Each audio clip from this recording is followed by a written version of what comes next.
So Wi-Fi waves are basically just radio waves. So that's the same as the electromagnetic waves you pick up with your cell phone or a radio. But Wi-Fi waves are fairly short. They're only 12 centimeters long, the conventional kind.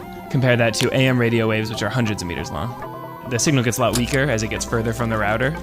And generally, it can't really go more than 150 feet from a single router.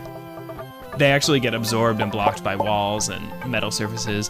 And so the way you position your Wi-Fi router makes a huge difference in how strong the signal is throughout your house. One thing you definitely want to do is put your router near the center of your house because it broadcasts the signal out in equal strength in all directions. So you want it out and open, like if it's in a closet, the walls of the closet are gonna absorb and block some of the signal. A good way to think about it is just use line of sight. From whatever position you can see the furthest in your house and you can see the most number of different rooms, that's probably a good place to put your router.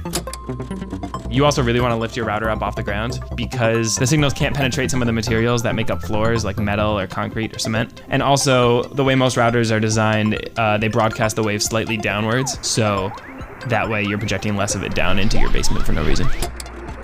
A lot of other electronics can interfere with the router signal. Things like TVs, computers, microwaves, pretty much anything that has a motor inside it. So you want to keep the router away from other electronics.